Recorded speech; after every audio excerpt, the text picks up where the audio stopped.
एक ऐसा इंसान बने जिसकी सब बात माने, जिसके साथ सब काम करना चाहे और अपना समय बिताना चाहे। लेकिन उसके साथ सब कुछ उल्टा हो रहा था। ना तो कोई उसके साथ समय बिताना पसंद करता था और ना ही कोई उसकी बातों को गंभीरता से लेता था। कुल मिलाकर लोगों के बीच वह तो वह था, लेकिन हमेशा खुद को अकेला ही महसूस करता। उसके उपस्थित होने या ना होने से किसी को कुछ खास फर्क नहीं पड़ता था। इन सब घटनाओं की वजह से उसका आत्मविश्वास भी दिन प्रतिदिन कम होता जा रहा था। अपनी ऐसी हालत को देखकर वह बहुत ही उदास और परेशान रहने लगा। जिस शहर में हरीश रहता था, उसी नगर के बाहर एक बौद्ध भिक्षु भी रहते थे। वह बौद्ध भिक्षु अपने अति प्रभावशाली व्यक्तित्व के लिए प्रसिद्ध थे। जो भी उनसे मिलता वह उनसे प्रभावित हो जाता था। बिना उनसे मिले नहीं रह पाते। उनके लिए ज़रूरी है तो कभी भी एक प्रभावशाली व्यक्ति बात करने का तरीका, उनके हाव भाव और उनका लोगों को समझना और समझाने का तरीका बहुत ही प्रभावी और आकर्षक था। सभी कहते थे कि वह एक बहुत ही प्रभावशाली व्यक्ति हैं, जिनके व्यक्तित्व में ऐसा जादू है जो किसी को भी मोहित कर देता है। एक दिन शाम के समय वह लड़का उदास मन के साथ तालाब के किनारे बैठा हुआ था। तभी उसका एक मित्र उसके पास आता है और कहता है, दोस्त, मुझे तुम्हारी समस्या का हल मिल गया। यह सुनकर हरीश बहुत अधिक खुश हो जाता है और पूछता है, क्या समाधान है? तभी उसका दोस्त बताता है कि मुझे एक ऐसे बौद्ध भिक्षु के बारे में पता चला है जो एक प्रभावशाली व्यक्तित्व के मालिक हैं और मुझे पूरा भरोसा है कि उनके पास तेरी इस समस्या का समाधान अवश्य होगा। यह सुनकर हरीश उसकी बातों से सहमत हो गया। हरीश तुरंत ही उन बौद्ध भिक्षुक से मिलने के लिए निकल पड़ता है और उन्हें सारी समस्या बताता है कि कैसे वह एक प्रभावशाली इंसान बनना चाहता है, लेकिन बहुत कोशिश करने के बाद भी वह ऐसा इंसान नहीं बन पा रहा है। बौद्ध भिक्षु ने हरीश की बात पूरे ध्यान से सुनी और फिर कहा, तो तुम चाहते क्या हो? हरीश ने कहा, लोग कहते हैं कि आपका व्यक्तित्व बहुत ही प्रभावशाली है, तो मैं आपकी तरह ही अपना व्यक्तित्व भी प्रभावशाली कैसे बना सकता हूँ? यह सुन बौद्ध भिक्षु ने गंभीर होकर कहा, सबसे पहले तो तुम यह समझो कि एक प्रभावशाली इंसान बनने के लिए अच्छा व्यक्तित्व यानी अच्छी पर्सनालिटी नहीं बल्कि चरित्र का होना ज़रूरी है। क्योंकि अगर सिर्फ किसी इंसान का व्यक्तित्व अच्छा है तो वह कुछ समय के लिए तो लोगों को प्रभावित कर सकता है, लेकिन बहुत ही जल्दी लोग यह समझ जाएंगे कि उसके काम के पीछे कोई ना कोई मतलब है, कोई उद्देश्य है। लेकिन अगर तुम्हारा चरित्र अच्छा है तो सभी लोग तुम्हारे साथ रहना पसंद करेंगे और तुम अपने आसपास के लोगों को प्रभावित करते रहोगे और तुम्हें इस बात का पता भी नहीं चलता। लेकिन याद रखना, इसके लिए तुम्हें अंदर से बदलना पड़ेगा। तो क्या तुम एक प्रभावशाली इंसान बनने के लिए खुद को अंदर से बदलने के लिए तैयार हो? लड़के ने कहा, जी महाराज जी, मैं पूरी कोशिश करूंगा।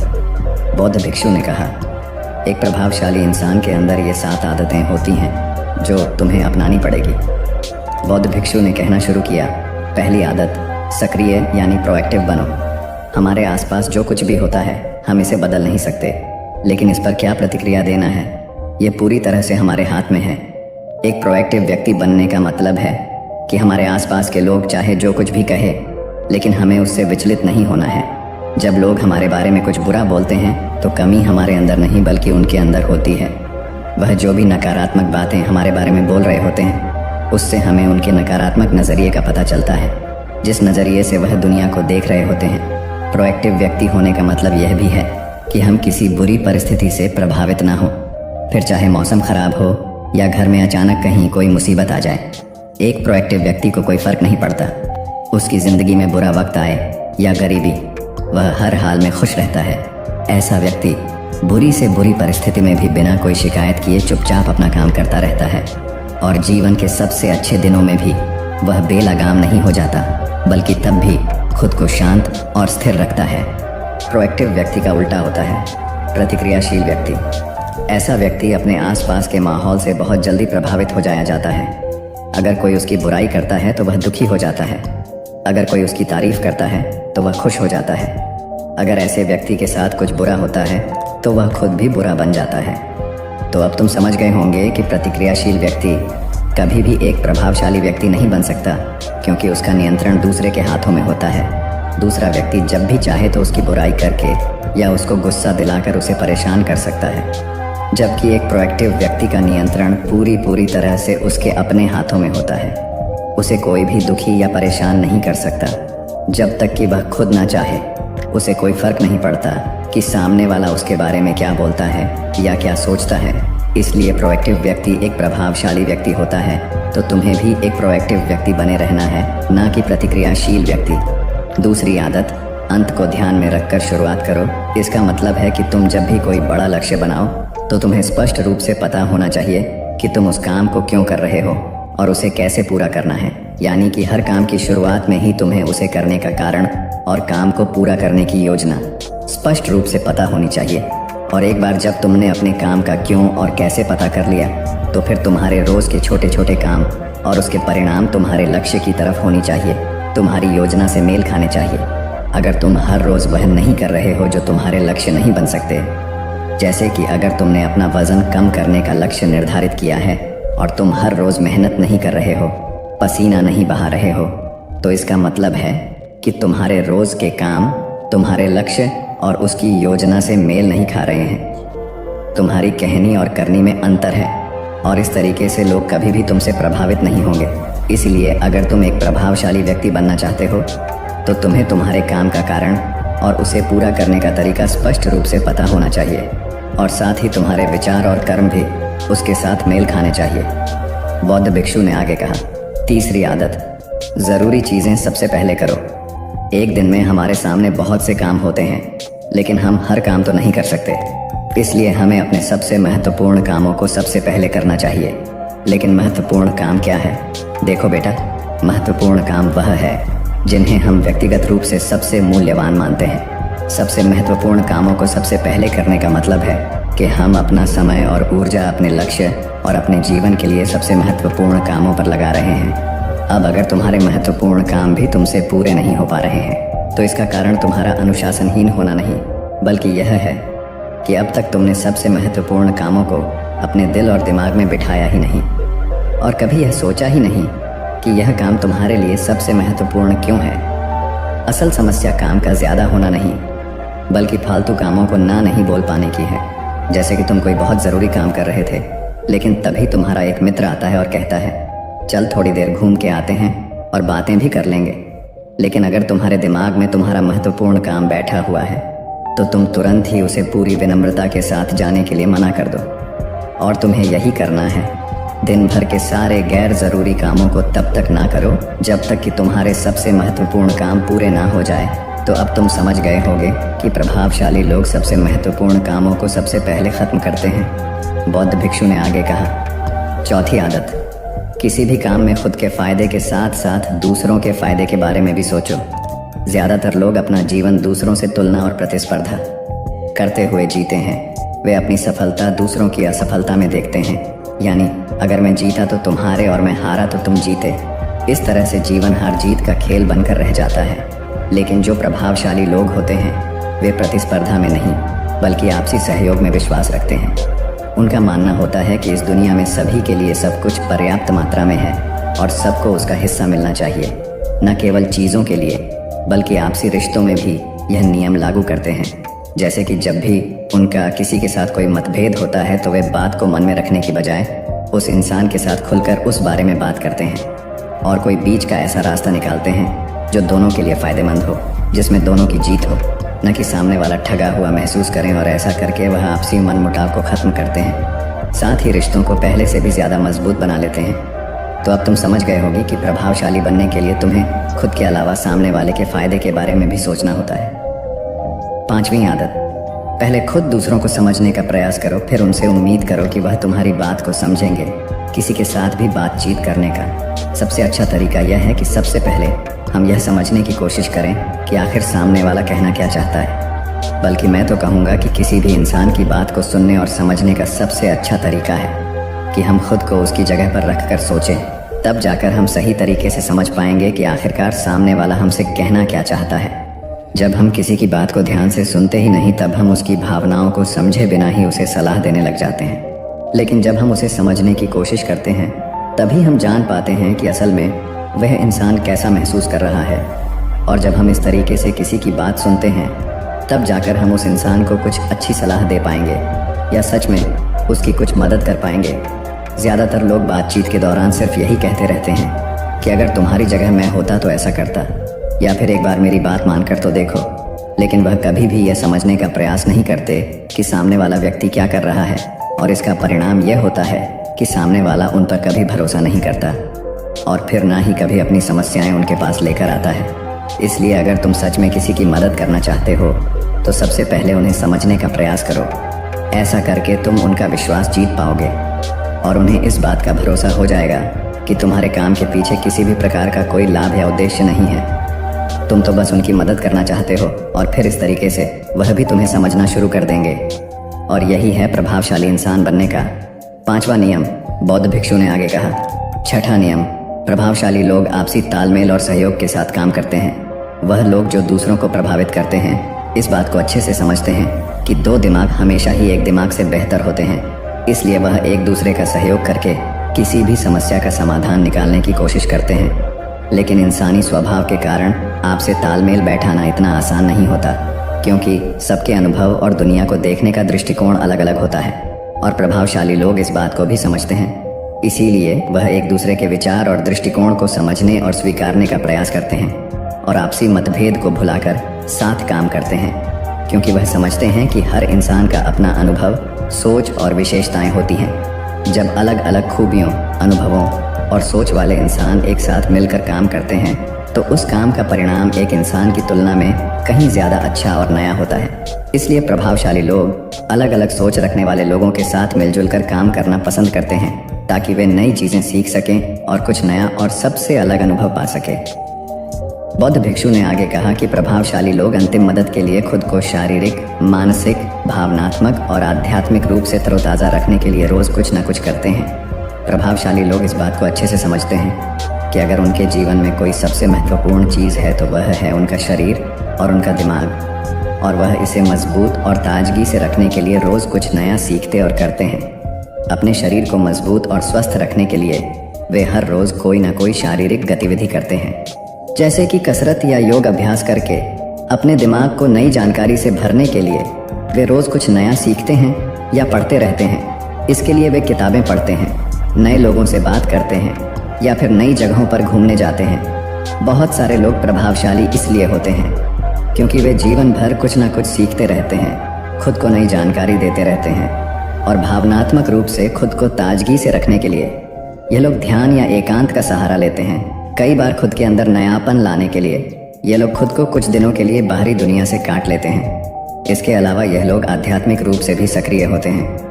इसके लिए यह लोग जो भगवान में आस्था रखते हैं उनकी पूजा पाठ और आराधना इत्यादि करते हैं। साधारण शब्दों में कहें तो प्रभावशाली लोग लगातार खुद में सुधार लाते रहते हैं और अपने शरीर, मन और आत्मा को तरोताज़ा रखते हैं। और अगर गौर से देखा जाए तो ये सारी आदतों में से यह 7वीं आदत सबसे ज़्यादा ज़रूरी और प्रभावी है, क्योंकि इसके बिना बाकी की 6 आदतें उतनी प्रभावी नहीं रह जाएंगी जितनी उन्हें होनी चाहिए। और कोई भी इंसान कितना भी प्रभावशाली क्यों ना हो, लेकिन अगर वह खुद को शारीरिक, मानसिक, भावनात्मक और आध्यात्मिक रूप से तरोताज़ा नहीं रखता तो धीरे धीरे उसका प्रभाव कम होना शुरू हो जाएगा।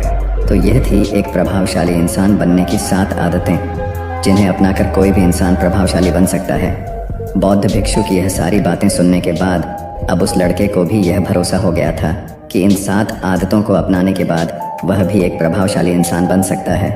इसके लिए उसने उन बौद्ध भिक्षु को धन्यवाद किया और खुशी खुशी अपने मित्र के साथ वहाँ से चला गया। तो दोस्तों, उम्मीद है इस वीडियो से आपको काफ़ी कुछ सीखने को मिला होगा, और अगर कुछ सीखने को मिला हो तो हमारे इस वीडियो को लाइक, शेयर और साथ ही कमेंट में नमो बुद्धाय ज़रूर लिखिएगा। धन्यवाद। दोस्तों, एक बार एक गुरु और एक शिष्य एक सुनसान जंगल से गुजर रहे थे।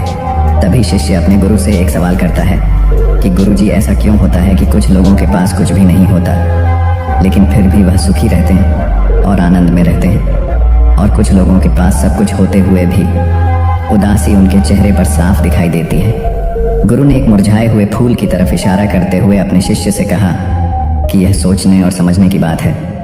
अगर यह फूल ये सोचेगा कि मैं कल मुरझा गया था, या फिर यह सोचेगा कि मैं भविष्य में फिर से मुरझा जाऊंगा, तो ये कभी भी खुलकर पूरी तरीके से खिल नहीं पाएगा। अपने सुंदर स्वरूप में यह कभी भी वापस नहीं आ पाएगा और अपनी खुशबू इस प्रकृति में कभी भी बिखेर नहीं पाएगा। इसी प्रकार इंसान अपने अतीत की यादों में खोया रहता है या फिर अपने भविष्य की करता रहता है। भविष्य के दुखों के बारे में सोचता रहता है, या भूत में जो उसके साथ बुरी घटनाएं घटित हुई हैं, वह उन्हीं के बारे में सोच सोच करके वह अपने भविष्य के लिए चिंतित होता रहता है, तो ऐसा मनुष्य जीवन में कभी भी सुख अनुभव नहीं कर सकता। ये समझने की बात होती है कि जीवन हमेशा वर्तमान में होता है। अतीत और भविष्य की कल्पनाएं हमेशा मनुष्य को मृत्यु की तरफ ले जाती हैं। इसलिए यह ज़रूरी हो जाता है कि जिस प्रकार हम अपने शरीर की देखभाल करते हैं, उसे बीमारियों से दूर रखने के लिए उसके अंदर से गंदगी भी साफ करते रहते हैं, ठीक उसी प्रकार समय समय पर हमें अपने मन और मस्तिष्क की भी गंदगी को साफ करते रहना चाहिए, उसकी धुलाई करते रहना चाहिए। इससे आपकी बुद्धि की क्षमता तो तेज होगी ही होगी, साथ ही साथ आप हमेशा आनंद में रहने का रहस्य भी जान पाएंगे। शिष्य ने सवाल किया कि गुरुदेव, इससे पहले कि हम मन और मस्तिष्क पर चर्चा शुरू करें, इससे पहले मैं यह जानना चाहता हूँ कि जिन लोगों के पास सब कुछ होता है वह दुखी क्यों रहते हैं, और जिन लोगों के पास कुछ भी नहीं होता है वे अक्सर आनंद में क्यों होते हैं? यह रहस्य क्या है? इसके पीछे का कारण क्या हो सकता है? गुरु ने उत्तर दिया कि कुछ लोग जीवन में जब सब कुछ हासिल कर लेते हैं और सब कुछ हासिल कर लेने के बाद उन्हें सब चीज़ों की व्यर्थता का पता चल जाता है। ऐसे लोगों को अक्सर यह एहसास जकड़ लेता है कि मैंने जीवन में कुछ भी पाया, जो कुछ भी किया उससे भले ही मैंने सुख सुविधाएं हासिल कर ली हो, लेकिन मन की शांति अभी भी बहुत दूर है और अधूरी भी है, उस तक मैं पहुंच नहीं पाता। सब कुछ पाकर भी मैं अपने मन को जान नहीं पाया। और जब इंसान को ऐसा लगता है तो उसे महसूस होता है कि जो कुछ भी उसने कमाया है वह कौड़ियों का भाव था। उसने अपना जीवन बेकार की चीज़ों में यूं ही व्यर्थ कर दिया। और वहीं पर जिस इंसान के पास जीवन में कुछ भी नहीं होता है, उसके पास एक उम्मीद होती है, सब कुछ पाने की लालसा रखता है, और वही लालसा, वही इच्छा उसको जीवन में खुश रखती है, आगे बढ़ाती है और ऊर्जा से वह हमेशा भरा रहता है। गुरु ने अपने हाथ से एक सूखे पेड़ की तरफ इशारा करते हुए कहा कि शिष्य, कभी तो यह पेड़ भी हरा भरा रहा होगा, फलों से लदा हुआ रहा होगा, अनेक प्रकार के पक्षी और जानवर इस पर आराम करते होंगे, इसके फलों को खाते होंगे। इस समय इस पेड़ को भी यह पता नहीं होगा कि एक दिन यह सूख जाएगा और उसकी हालत इतनी बदतर हो जाएगी कि यह किसी को छांव तक नहीं दे पाए, उसके ऊपर पत्ते तक नहीं रह जाएंगे। उसी प्रकार मनुष्य अपने जीवन की दौड़ में यह भूल जाता है कि जिस दौड़ में वह सबसे आगे निकलने की कोशिश कर रहा है उसका अंतिम चरण तो मृत्यु ही है। काश वो कभी इस दौड़ से अलग हटकर यह देख पाए कि इसका अंतिम चरण उसे कहाँ तक पहुँचाएगा। जिस दौड़ को वह सबसे आगे निकलकर जीतने के ख्वाब देख रहा है उसका वास्तव में अंतिम चरण मृत्यु ही है। काश वह कभी जीवन में भी हो जाता है कि उन घटनाओं को हम किसी भी तरह अपने मन की दौड़ में ठहराकर यह देख पाए कि उसका चरण क्या है और उसका परिणाम क्या होने वाला है। वो तो बहुत कुछ इकट्ठा करने में लगा हुआ है, एक दिन वह सब यहीं का यही रह जाएगा। इकट्ठा करते करते एक दिन उसका शरीर मृत्यु को प्राप्त हो जाएगा और फिर उसका शरीर आग में जलकर राख हो जाएगा, लेकिन उसके द्वारा बनाई हुई चीज़ सब यहीं की यहीं पड़ी रह जाएगी। लेकिन इंसान चीज़ों को इकट्ठा करते करते अपनी ज़िंदगी को जीना भूल जाता है। वह कभी ठीक से खुलकर हंस भी नहीं पाता, बस इकट्ठा करने में लगा रहता है और इकट्ठा करते करते वह अपने सब सुख, चैन, खुशी सब कुछ खो देता है। ऐसा भी हो सकता है कि वह ऐसे कार्यों की तरफ आगे बढ़ सकता है जो उसके जीवन में आनंद पैदा करता हो, जो उसके जीवन को एक नई दिशा दे। गुरु ने कहा कि एक योगी ही होता है जो जीवन की दौड़ में ठहर जाता है, जो यह समझ लेता है कि जीवन का अंतिम चरण तो मृत्यु ही है। इसीलिए वह जीवन में सुख सुविधाएं हासिल करने की बजाय खुद के मन और मस्तिष्क को एक नए आनंद की तरफ ले जाने का प्रयास शुरू कर देता है। शिष्य ने सवाल किया कि गुरुदेव, क्या एक गृहस्थ जीवन में जीने वाला मनुष्य उस आनंद की प्राप्ति नहीं कर सकता, और अगर कर सकता है तो किस प्रकार शुरुआत उसे करनी चाहिए? गुरु ने कहा कि बिल्कुल कर सकता है। गुरु ने उत्तेजित होकर उत्तर दिया कि अगर सभी मनुष्य उस आनंद की प्राप्ति के लिए योगी बनने का निश्चय कर लें तो इससे तो प्रकृति का चलन ही रुक जाएगा, उसकी जो व्यवस्था है वह बिगड़ने लगेगी।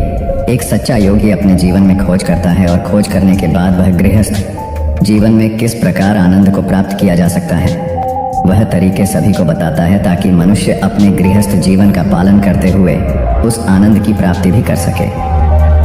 गुरु ने उस युवक को संबोधित करते हुए उत्तर दिया कि मैंने अपने जीवन में जो खोज की है उसके अनुसार मनुष्य को समय समय पर अपने मन और मस्तिष्क की सफाई करते रहना चाहिए। मनुष्य अपने शरीर पर तो ध्यान दे देता है, लेकिन अपने मन और मस्तिष्क को वह भूल जाता है, उस पर कभी वह ध्यान ही नहीं देता, और उसी वजह से मन और मस्तिष्क उसके बूढ़े होते चले जाते हैं, उसमें जवानी रह ही नहीं जाती, और जब उनमें जवानी नहीं रह जाती तो वे नयापन और ताजगी नहीं रह जाती। जिसकी वजह से एक इंसान उदासी से भर जाता है। मन और मस्तिष्क की गंदगी क्या होती है? पहले मैं तुम्हें यह बताता हूँ। हर मनुष्य के जीवन में कुछ ऐसी घटनाएं घटती हैं जिनका उसके मन और मस्तिष्क पर बहुत ही गहरा असर डालती है। वह जीवन पर्यंत उन घटनाओं को भुला भी नहीं पाता और वही घटनाएं उसके मन में पूरी तरह से पक्की बैठ जाती हैं, जो उसके मन में गांठ बना लेती हैं। और भविष्य में जब भी वह कोई काम करता है तो यह घटनाएं उसको प्रभावित करती हैं। उसके विचारों को, उसके निर्णय को पूरी तरह से यह घटनाएं बदल कर रख देती हैं। ऐसे मनुष्य की दृष्टि भी भ्रमित हो जाती है। वह सत्य स्वरूप को देख ही नहीं पाता। वह उन चीज़ों को उन घटनाओं से जोड़कर भ्रमित तरीके से देखता रहता है। उदाहरण के लिए, अगर किसी बुरी आंखें वाले आदमी ने आपको धोखा दे दिया है तो आप जीवन पर्यंत बुरी आंखें वाले आदमी को हमेशा धोखेबाज ही समझते रहेंगे। उस पर कभी पूर्ण रूप से आप विश्वास ही नहीं कर पाएंगे। लेकिन समझने की बात यह होती है कि जिस इंसान ने आपको धोखा दिया है, वह धोखा आपको बुरी आंखों से नहीं मिला, वह इंसान के स्वभाव से मिला है। लेकिन उस इंसान के स्वभाव से हमारे दिमाग में उसका एक चित्र छप गया, उसकी एक छवि बन गई, और वह छवि दूसरे आदमी से जब हम संपर्क करते हैं तो बीच में एक दीवार की तरह खड़ी हो जाती है। और इसी वजह से दो लोगों के बीच गहरे संबंध स्थापित नहीं हो पाते। तो मनुष्य के लिए सबसे ज़रूरी यही होता है कि वह अपने आप को अतीत की घटनाओं से मुक्त रखे। उन घटनाओं से प्रभावित होकर वह दिमाग में किसी तरह की छवि न बनाए। कुछ लोग इस बात पर यह सवाल खड़ा कर सकते हैं कि फिर जीवन के अनुभव किस काम में आएंगे। लेकिन समझने की बात तो यह होती है कि हम जीवन के अनुभवों को भी भ्रमित तरीके से जान लेते हैं, सही तरीके से उनसे सीख ही नहीं पाते। शिष्य अपने गुरु की बातों में इतना खो गया कि उसे चलते चलते जंगल के रास्ते में पड़े हुए कांटे दिखाई नहीं दिए और अचानक उसके पैर में कांटा चुभ गया। गुरु ने उसका कांटा बाहर निकालते हुए उससे पूछा, "ये कांटा तुम्हारे पैर में क्यों लगा? इसके पीछे तुम किसे जिम्मेवार मानते हो?" गुरु ने कहा कि तुम मुझे भी जिम्मेवार मान सकते हो, क्योंकि मैं तुम्हें ये बातें सुना रहा था। या तुम खुद को भी जिम्मेदार मान सकते हो कि तुम मेरी बातों में इतना खो गए कि तुम्हारा रास्ते पर से ध्यान ही नहीं रहा। या तुम इन पेड़ों को भी जिम्मेवार मान सकते हो जिन्होंने यह कांटे इस रास्ते पर बिछा दिए। तभी शिष्य ने उत्तर दिया कि गुरुदेव, इसमें मैं खुद को ही जिम्मेदार मानता हूँ, क्योंकि आप तो अपना काम कर रहे थे और इस पेड़ ने भी अपना काम किया, पर मैं अपना काम होशपूर्वक नहीं कर पाया। अगर मैं चलते समय ध्यान लगाए रहता, अगर मैं आपकी बातों में पूरी तरह से नहीं खो जाता, तो मुझे ये कांटा कभी नहीं लगता। इसमें पूरी तरह से ही मेरी गलती है। गुरु ने शाबाशी से अपने शिष्य के पीठ को थपथपाया और आगे कहा कि जो घटनाएं हमारे मन को प्रभावित करती हैं, ज़रूर उसे बाहर निकाल दें। और उसके लिए सबसे सरल तरीका है कि अपनी भावनाओं को व्यक्त करना सीखो। उसे अपने दिल में, अपने मस्तिष्क में बैठा कर मत रखो। जब तुम किसी दूसरे मनुष्य के सामने अपनी भावनाओं को व्यक्त कर देते हो तो तुम्हारे मन का बोझ हल्का हो जाता है। कुछ लोगों का स्वभाव ऐसा होता है कि वह अपने मन की बात किसी को नहीं बताते। ऐसे लोग अक्सर अंदर ही अंदर दुखी होते रहते हैं, लेकिन वह अपने मन की बात किसी दूसरे आदमी को कभी नहीं बताते। उसके कुछ उल्टे ऐसे लोग भी होते हैं जो अपने मन में किसी भी बात को रख नहीं पाते। उनके साथ कुछ भी अच्छा या बुरा होता है, वह अपने मन की बात, अपने भावनाओं की बात दूसरों के सामने व्यक्त कर देते हैं। और तुमने खुद महसूस किया होगा कि जो लोग अपने मन की भावनाओं को व्यक्त कर देते हैं, वह जीवन में ज़्यादा आनंदित रहते हैं। कभी भी प्राकृतिक रूप से आए हुए भावनाओं को नहीं रोकना चाहिए। यह हमें किसी भी भावना को दबाना नहीं चाहिए। अगर हम किसी भी भावना को रोकने की कोशिश करते हैं तो वे हमें अंदर ही अंदर खाने लग जाती हैं। गुरु ने आगे कहा कि शिष्य, अगर तुम्हारा मन किसी बुरी घटना पर रोने को हो रहा है तो चीख चीख कर रो लो, अपने आप को रोको मत। उस भावना को पूरी तरह से बाहर आने दो। अगर किसी दूसरी घटना पर तुम्हारा मन खुश होने का, आनंदित होने का हो रहा है तो पूरी तरह से नाचो, गाओ, जिससे कि तुम उस भावना को बाहर निकाल सको। और जब वे भावनाएं अपनी पूरी गति के साथ बाहर आ जाती हैं तो तुम्हारा मन उन घटनाओं को पीछे छोड़ देता है, अर्थात तुम्हारा मन धीरे धीरे हल्का होने लगता है। गुरु ने शिष्य को समझाते हुए बताया कि जिस प्रकार तेज रफ्तार से चलता हुआ पानी अपने वेग से आने वाली सभी बाधाओं को तोड़ देता है, और अगर हम अपनी भावनाओं को बहने दिए तो वह उन सभी बाधाओं को तोड़ देगा, और उस बात को तोड़ने के बाद उसका कचरा उसके मन से निकल जाएगा और उसका दूषित मन भी साफ हो जाएगा, उसके अंदर की गंदगी भी दूर हो जाएगी।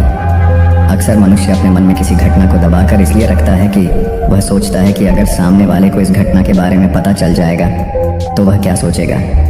इसी विचार से वह अंदर ही अंदर खुद दुखी होता रहता है और अपनी भावनाओं को दबाता रहता है, लेकिन सामने वाले को वह कुछ भी नहीं बताता। लेकिन अगर वह हिम्मत करके शुरुआत कर सकता है, अपने अंदर की बात अपने किसी करीबी मित्र को बता दे, तो उसका पूरा जीवन परिवर्तित हो सकता है, उसका जीवन सुखमय बन सकता है।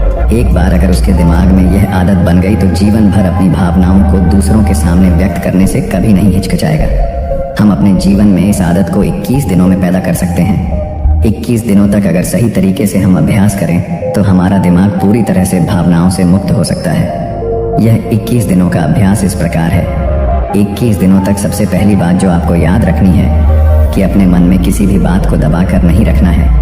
अगर हम किसी मनुष्य के बारे में अच्छा सोचते हैं तो हम उसे करें, अगर बुरा भी सोचते हैं तो भी उसे व्यक्त करें। परिणाम भूल जाएं कि परिणाम क्या होंगे, सिर्फ अपने दिमाग की धुलाई करने पर विश्वास रखें। इससे आपके दिमाग में एक अद्भुत साहस पैदा होगा। गुरु ने आगे कहा कि शिष्य, जब आप किसी मनुष्य के बारे में वह सब बता पाएंगे जो आप उसके बारे में सोचते हैं, तो आप खुद सोचिए कि आपका खुद के ऊपर कितना विश्वास बढ़ जाएगा। आपके मन के सारे दोष खत्म हो जाएंगे। हो सकता है कि इसमें आपको चुनौतियों का सामना करना पड़े, लेकिन जहाँ चुनौतियाँ नहीं होती हैं वहीं कुछ अभ्यास भी नहीं होता है। अभ्यास हमेशा चुनौतियों से भरा होना चाहिए। इससे आप सत्य वचन बोलने का अभ्यास भी कर पाएंगे। अक्सर हम दूसरों को प्रभावित करने के लिए वह सब बोलते रहते हैं जो उन्हें अच्छा लगता हो, लेकिन वह नहीं बोलते जो हम उनके बारे में सचमुच सोचते हैं। और यही हमारे सबसे बड़ी भूल हो जाती है, जिससे हमारा पूरा अस्तित्व झूठा बनकर रह जाता है। और अपनी भावनाओं को व्यक्त करते समय यह भी ज़रूर ध्यान रखें कि आपके अंदर जो भावनाएं उस इंसान के प्रति उठ रही हैं, उसके पीछे का मूलभूत कारण क्या है। उदाहरण के लिए, जब एक नौकर अपने मालिक के लिए कोई काम करता है और वह काम अच्छे से नहीं कर पाता है, तो मालिक उसे डांट फटकार देता है, जिससे उसके अंदर उसके प्रति क्रोध की भावनाएं उठने लगती हैं। लेकिन समझने की बात यह होती है कि मालिक तो आपको कहेगा ही, वह तो डांटेगा ही। अगर आप अच्छे से काम नहीं करेंगे, अगर आप काम अच्छे से कर रहे हैं और फिर भी आपका मालिक आपके साथ उचित व्यवहार नहीं कर रहा है, तो आप खुलकर अपने मालिक को अपनी भावनाएं व्यक्त कर सकते हैं, बिना यह सोचे कि इसका परिणाम क्या होगा। अगर आप इस भावना को उठाएंगे नहीं तो आप अपनी नज़रों में खुद ही नीचे गिरने लग जाएंगे। आपका आत्मविश्वास बिल्कुल खत्म हो जाएगा। दूसरा अभ्यास जो तुम्हें 21 दिनों तक करना है वह यह है कि जो भी घटनाएं तुम्हारे साथ घटित होती हैं, कम से कम आपके जीवन में एक ऐसा इंसान होना चाहिए जिसके सामने तुम अपने दिल की बात रख सकते हो। चाहे अच्छी बात हो, चाहे बुरी बात हो, वह सब बातें तुम बिना कुछ सोचे विचारे, बिना कुछ डर से कि वो इंसान तुम्हारे बारे में क्या सोचेगा, तुम उस इंसान को अपनी सारी बातें बता सको और वह इंसान तुम्हारी सारी बातें सुनने के बाद तुम्हारे लिए कोई छवि पैदा ना करें। ऐसे इंसान अपने जीवन में खोजो और उनके सामने अपनी सारी भावनाएं व्यक्त करने की कोशिश करो। दिन में जो कुछ भी घटित होता है, अच्छा लगता है या बुरा होता है, किसी के प्रति आकर्षण होता है, उसको एक दोस्त की तरह बताने का प्रयास करें। इससे यह पता चल जाएगा कि तुम्हारा मन घटनाओं के प्रति किस प्रकार की भावनाएं पैदा करता है। तुम अपने मन की सारी बातें कह दो ताकि तुम्हारे अंदर की भावनाएं, तुम्हारे अंदर में जो विचार उत्पन्न हो रहे हैं वह पूरी तरह खाली हो जाएं। तीसरा अभ्यास जो तुम्हारे मन को खाली रखेगा वह है योग्य निद्रा का अभ्यास। देखते ही देखते यह चर्चा खत्म करते हुए गुरु और शिष्य उस जंगल को पार करके अपने आश्रम में पहुंच चुके थे। तो दोस्तों, उम्मीद है इस वीडियो से आपको काफ़ी कुछ सीखने को मिला होगा, और अगर कुछ सीखने को मिला हो तो हमारे इस वीडियो को लाइक, शेयर और सब्सक्राइब ज़रूर कर लीजिएगा, और साथ ही कमेंट में नमो बुद्धाय ज़रूर लिखिएगा। धन्यवाद। अरे यह भी कोई काम है। इसके बाद उन्होंने ढेर सारे तथ्यों के साथ अपने काम को महत्वहीन बताने की कोशिश की। उन्होंने यह भी कहा कि इस समय जो काम मेरे जिम्मे है उसके आधार पर दूसरे संस्थान में नौकरी भी नहीं मिलेगी। इस बात को मुकेश के रिपोर्टिंग मैनेजर मिस्टर कुमार को बताया गया। वह सुलझे हुए इंसान हैं। उन्होंने तरीके से मुकेश को समझाया कि उनका काम कैसे महत्वपूर्ण है। मिस्टर कुमार ने उनसे पूछा, मुकेश पहले अपने काम के बारे में बताइए। मुकेश ने कहा, मेरा काम यह देखना है कि हमारी कंपनी के प्रोडक्ट में कहाँ कहाँ गड़बड़ी है, उसे कैसे दूर किया जा सकता था, आगे ऐसा क्या किया जाए जिससे पुरानी खामियां फिर से सामने नहीं आए। मुकेश की बात खत्म होते ही मिस्टर कुमार ने कहा, यह जानकर अच्छा लगा कि आपको अपने काम की अच्छी समझ है। जैसा आपने कहा है उसके अनुसार आपका काम प्रोडक्ट को कैसे बेहतर बनाया जाए और उसके निर्माण के दौरान की खामियों को दूर करने से जुड़ा है। मुकेश ने हाँ में सर हिलाया। इसके बाद मिस्टर कुमार ने पूछा, जब प्रोडक्ट को लेकर इतनी बड़ी ही जिम्मेदारी कंपनी ने आपको दी है, तब आप अपने काम को महत्वहीन क्यों समझते हैं? एक आम धारणा है कि जो लोग प्रोडक्ट के निर्माण से सीधे जुड़े हैं वही मेन स्ट्रीम में काम करते हैं, लेकिन हर काम मेन स्ट्रीम का होता है। अगर ऐसा नहीं होता तो कंपनी आपके ऊपर खर्च नहीं करती। कंपनी को पता है कि आपके काम का परिणाम प्रोडक्ट पर दिखेगा, इसलिए इस बात को मन से निकालिए कि आप जो काम कर रहे हैं उसकी पूछ नहीं है। ध्यान से देखेंगे तो लगेगा कि आपका काम ही सबसे महत्वपूर्ण है। एकता और समझदारी। ऊंचे आकाश में सफ़ेद कबूतरों की एक टोली उड़कर जा रही थी। बहुत दूर जाना था उन्हें, लंबा रास्ता था। सुबह से उड़ते उड़ते थकान होने लगी थी। सूरज तेजी से चमक रहा था। कबूतरों को भूख लगने लगी थी।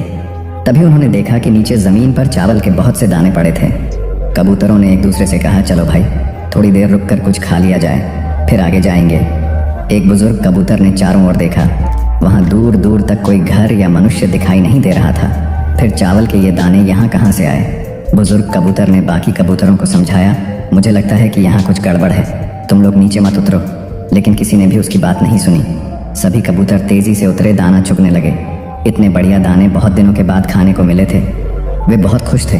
जब सभी ने भरपेट खा लिया तो बोले, चलो भाई अब आगे चला जाए। लेकिन यह क्या?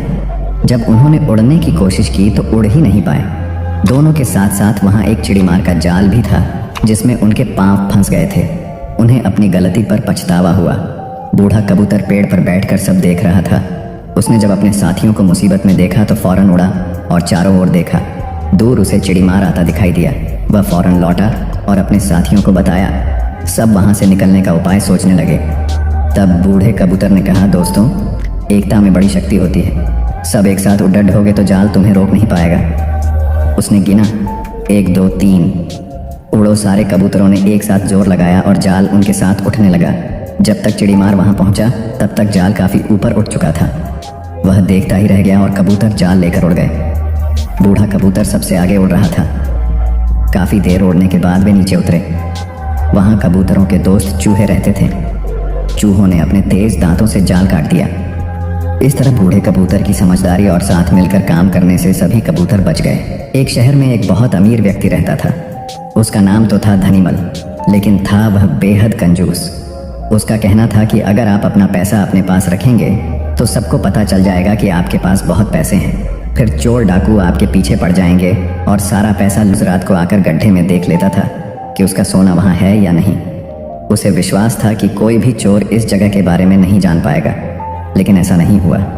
धीरे धीरे पूरे शहर में यह चर्चा होने लगी कि धनीमल रात में शहर के बाहर जाकर कुछ करता है। एक रात जब उसने गड्ढा खोद कर देखा तो सोना वहाँ से गायब था। उसे गहरा सदमा लगा और वह चीख कर रोने लगा।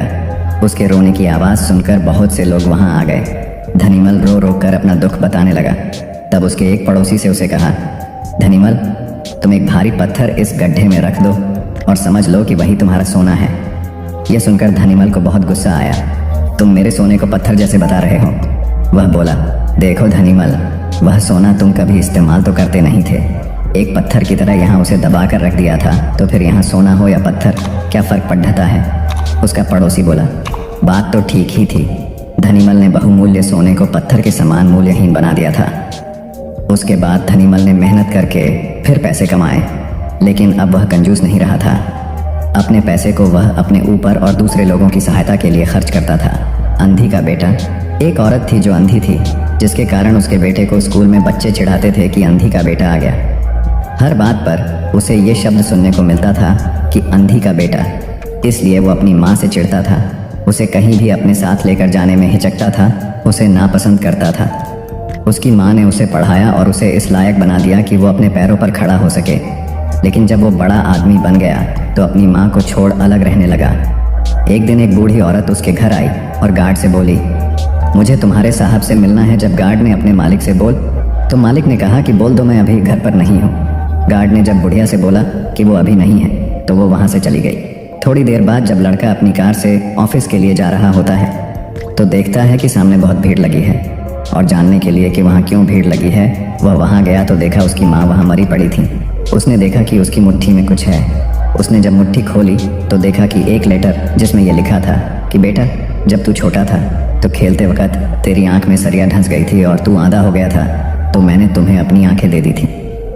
इतना पढ़कर लड़का जोर जोर से रोने लगा। उसकी माँ उसके पास नहीं आ सकती थी। दोस्तों, वक्त रहते ही लोगों की वैल्यू करना सीखो। माँ बाप का कर्ज हम कभी नहीं चुका सकते। हमारी प्यास का अंदाज भी अलग है दोस्तों। कभी समंदर को ठुकरा देते हैं तो कभी आंसू तक पी जाते हैं। जीवन साथी सबसे अजीज होता है। कॉलेज में हैप्पी मैरिड लाइफ पर एक कार्यक्रम हो रहा था जिसमें कुछ शादीशुदा जोड़े हिस्सा ले रहे थे। जिस समय प्रोफेसर मंच पर आए, उन्होंने नोट किया कि सभी पति पत्नी शादी पर जोक कर हंस रहे थे।